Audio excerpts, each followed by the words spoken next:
Welcome back to CFO Weekly, where we're talking with financial leaders about how to build efficiency in their teams, create time for strategy, and ultimately get results. With your host, Megan Weis. Let's jump right in.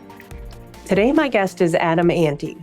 Adam is the CFO at Paycor, where he leads all aspects of finance for the company, including planning, accounting, treasury, analytics, and corporate development.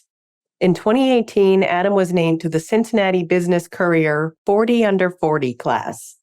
Prior to joining Paycor, Adam spent 10 years with Vantiv, including leadership roles in M&A, investor relations, and as the CFO of the Merchant Services Bank referral channel. He also served 8 years in the U.S. Army Reserve. Adam, thank you very much for joining me on today's episode of CFO Weekly. Megan, thanks for having me. It's great to be here. Yeah, today we'll be covering a multitude of important topics, including talent, the current economic environment and the associated challenges, and changing priorities and strategies for remaining resilient and competitive. And I'm really looking forward to learning from you, so let's jump right in. Sounds great. First and foremost, tell us about yourself and your career journey and how you got to where you are. Yeah, absolutely. So it really started in finance for me in my undergrad. When most folks were going into marketing, I found myself enjoying accounting and corporate finance a little bit more. And one of the things I really loved about the idea of corporate finance was really about driving decision-making and investment ideas and long-term investment decisions at the corporate finance level. And so finance really gave me a lens to look into the business to help make decisions. And then eventually I realized it could help guide both tactical and long-term strategic planning. So it's been a lot of fun. And it was a start early on for me as I sort of realized I liked corporate finance or fell in love with it. And my first finance role was with a company called Fifth Third Bank, or a bank here, a regional bank based out of Cincinnati. And I sort of fell into what would become a really big merchant services company that's now owned by FIS. And I found myself running a whole bunch of different parts of the finance organization within this division within Fifth Third Bank, and learned about business services that I didn't even really know existed. But I was supporting new product investment. I was supporting investor relations. And we eventually took the company public in 2012. And I ended up running a piece of M&A for a couple of years and just learned a ton about business broadly. And again, really through that finance lens. I ended up rolling off of the acquisition team to run an acquisition that we had made out in Colorado. And so I spent some time trying to learn how to be a business unit CFO before leaving Vantiv at the time to come to the company that I'm at now, Paycor. And I jumped over there to run analytics for the firm as they were growing and looking to take the company to the next level of scale, and eventually moved into the CFO role. And so I've spent, the last 20 years really around all different areas of finance and treasury and analytics and corporate development, and now at the CFO level. So as you look back on your career, are there any stories or moves that you made that really stand out in your mind as turning points? Yeah. So when I was in M&A for a couple years, it was my dream job. I just absolutely loved doing deals and meeting new companies and then going through these acquisitions. And we made this acquisition of a company called Mercury Payments in 2014. And I really wanted to be a business unit CFO and leading to this opportunity to become a CFO, but I really hadn't managed the business on a day-to-day basis like that. But I took the chance. I left M&A and I went out to Colorado effectively for a year and a half. I had moved out there with the hopes of becoming the business unit CFO. And really after 6-9 months, I realized it wasn't working out quite like I had planned. And they ended up hiring a CFO to come in to run that business unit. And I ended up reporting to her. And man, it was really tough. It felt like I was failing. My family actually still lived in Cincinnati. And so there was sort of this question why am I doing this? Did I make the right decision? But it was a really good inflection point for me where I realized that the skills that I had and the things that I were working on, they weren't what I needed effectively at that next level, where I needed to rely less on technical finance experience and a little bit more relationally focused with folks like the CEO there, who I didn't have a great relationship with. And that CFO that came in that I worked for, she really helped me to see that. And it was a great opportunity for me, even though it felt like a failure at the time, sort of a jumping off point to the next opportunity for me. And before your career in finance, you were in the US Army as a combat engineer. So talk to us about how that experience impacted your life and work. Yeah, absolutely. I was in the Army Reserves for 8 years and deployed to Iraq in 2003. And I wouldn't change it for the world. It was a big part of a foundation of how I sort of grew personally. And I think the biggest thing that the military taught me was, this opportunity to be part of something bigger than what just I was working on. That was really important to me. And it was one of the great lessons I took from the military, of course, because I was just an enlisted soldier at the time. I had no big part to play other than to be a part of a team and a unit. And that was a great lesson. And it really translated ultimately into the discipline that I ended up bringing to every other part of my life, from waking up early to work out before work and the dedication to my family and the kids. It all comes from, I think, the early discipline that was instilled in me from the military. And talk to us a bit about Paycor and what it is that they do. Yeah, so Paycor is a software company focused on really building and empowering leaders to build better teams. And so we focus on software development to enable teams from talent attraction to hiring to talent management and everything around the people management services. And that includes payroll as well and compliance associated with payroll. But we're a 30-year-old company that's really in a fantastic growth mode. Over the last 5 years, we've grown from about $200 million to now over $500 million, $550 million of revenue, more than doubled the company over the last couple of years. And it's all through fantastic leadership team that we've been working on and really accelerating our product capabilities, expanding nationally. And we've seen a lot of success that's been fun to be a part of over the last handful of years. And what are your proudest achievements since joining Paycor? Yeah, I think the number one thing for me that's been it's been great to witness to and to be a part of is just the fantastic team that we've put together. When I started, the company was going through its original sort of scale from $50 million to $200 million and really needed to build the finance team to the next level. And so we brought in a head of FP&A right after I took over in the CFO role. We brought in a new controller who's now the chief accounting officer, and just the amazing team that's helped us to get through the last 4 years. We immediately went through COVID and everything that had to do with the labor market, and our company was a pretty complex 2020 for us. And then we immediately jumped into the IPO and we took the company public in 2021. And there's just no way that would have been possible without the great team that came to support Paycor and support the finance organization. And most of that team is still here 4 years later. And talk to us about the culture at Paycor. What is it that you guys value in your own workforce? Yeah, over the last handful of years, we've really focused on taking our culture from, I'd say, founder fun to a performance organization. And the culture was one of the reasons why I joined in the first place. It's a fun place to work. People really care about each other. They're community focused, they're customer focused and software focused. And so there's a lot of collaboration and camaraderie. And over the last couple of years, we've taken that and really started to turn in more of the performance management side, which has been great because you have a lot of engaged, really strong, great place to work, strong workforce, super engaged. And now they're turning that engagement into strong results. And it's shown up for us externally. As we've taken the company public, we've just seen some really strong and consistent results over the last 2 years. And again, that's, I think, really driven by all of our associates who love Paycor, love each other, love the community, all the customers, all of the sort of silly things that you would say about culture. It feels really true at Paycor, and we're turning it into performance as well. And I'm just curious, how do you grow quickly, go through an IPO and keep it fun? Because I found in the past that as companies grow, somehow they tend to become more bureaucratic and less fun. Yeah, there's definitely places where we have to instill more governance and process, and they're not always the fun places, but it's usually driven by some sort of compliance and shareholder protection and all those important things. Compliance can put you in a bad spot, of course. And so we want to make sure that those processes work and that they're scalable and that we're fair and balanced. But at the same time, I think that as long as you really do care about people and you're authentic in the way that you lead and that you partner with your team and folks across your organization, I think you can still keep it fun. I mean, and there could be, of course, times where you get just so big that it's hard to have one culture that has a little bit more fun and is not solely performance oriented. But I think we've been able to strike that balance really well. Really great performance. We hold each other accountable, but you have just a lot of authentic people who continue to care about everybody at just a different level than a number or performance.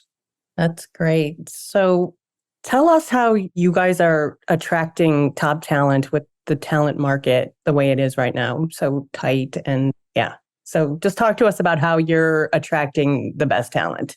Yeah, I think talent attraction it's like the number one issue that our customers hear, and it's one of the critical factors that we think about. One of the things that we struggled with 2019 and earlier is that we're primarily Cincinnati focused. And so we're, in terms of our headquarters, we have a big associate population here in Cincinnati. And as we were growing, we were sort of outpacing the labor market in Cincinnati. And so we had a little bit more of a presence in like Frisco, Texas, and Jacksonville and Kansas City, primarily through other acquisitions that we had made. But we started to consider other locations as we build out more of our operations team. Should we be somewhere that's more West focused? Should we be somewhere where you have more talent associated with call centers that we could pull from or other universities? And what was really interesting about COVID in 2020, of course, is that opened up everybody who wanted to, at least, you could go virtual. And so we went virtual pretty quickly. And that's been part of our value proposition, is to say we can hire talent all across the US. And we've hired some really great folks from places like Chicago or Seattle, Phoenix, that we just wouldn't have had access to. And that's happening all over the place.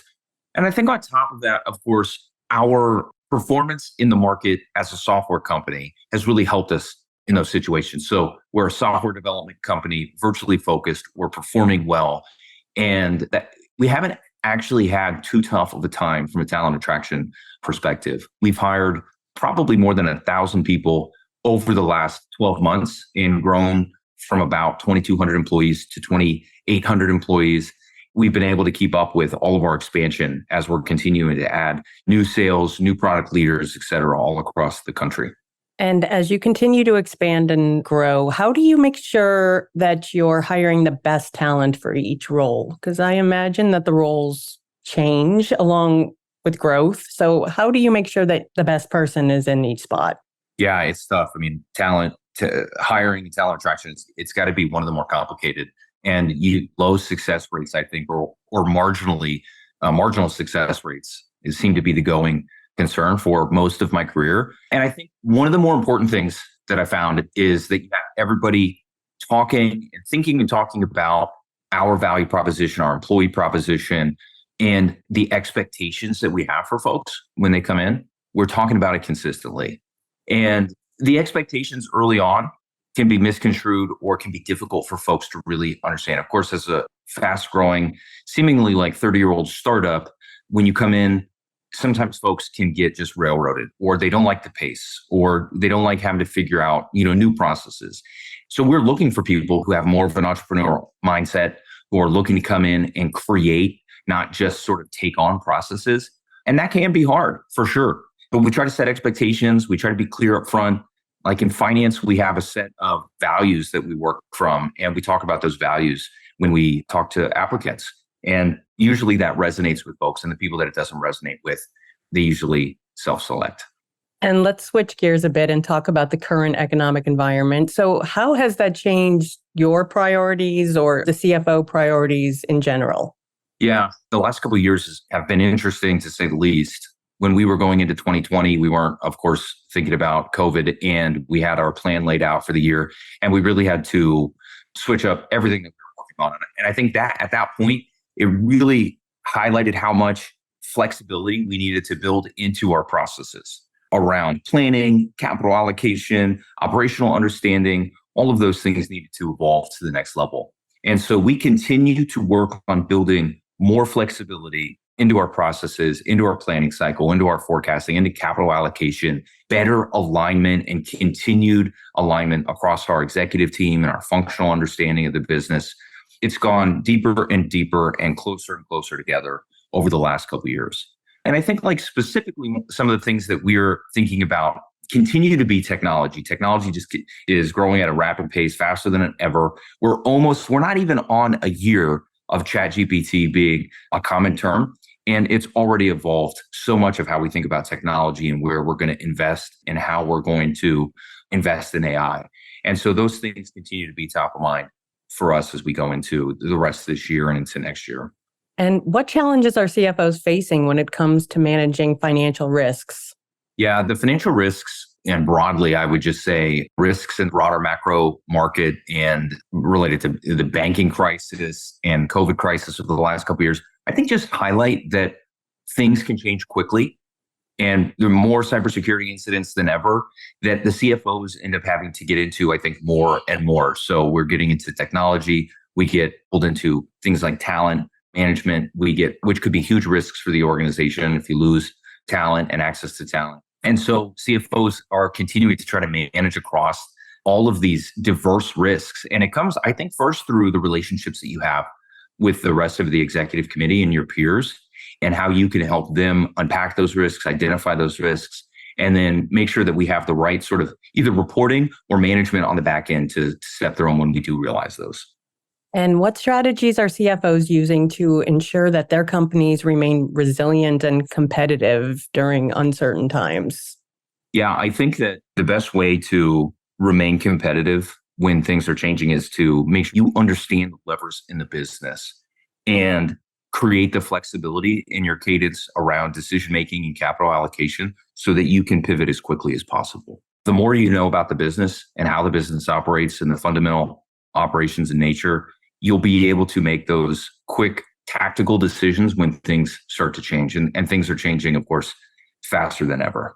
And let's talk about financial planning and budgeting. So what should a CFO be considering when it comes to these two things? I mean, as you've mentioned, COVID taught us that change, we can't really predict what the future is going to bring. So what advice do you have for planning and budgeting in an uncertain future? Yeah. One of the things that we think about when we manage our forecasting, which we forecast every month and create updates for longer term forecasts, which you might say, well, longer term forecasts are less valuable. But the thing that we actually try to build into it is more scenario understanding or sensitivity analysis around what key decisions and key metrics, how they might impact the overall operations and the financial performance. And so we try to be as flexible and as nimble as we can on our forecasting and how tightly we're tied to the business leaders who manage their respective functions. And then when we think about the sort of traditional budgeting process, which feels a little antiquated, we've tried to change that to more of a quarterly process. And I would say that we're not fully there. We're not fully where we want to be. But when we can get to more consistent alignment of clear capital allocation strategies on a quarterly basis, where we can build more sensitivities into those analyses so that we can, again, pivot quickly when things start to change, I think that will be the sort of next phase for us. And we're slowly moving towards that. We have great visibility into the sort of month-to-month performance of a function. And we're continuing to move towards how do we change the capital allocation planning cycle so that we can be just a little bit more nimble.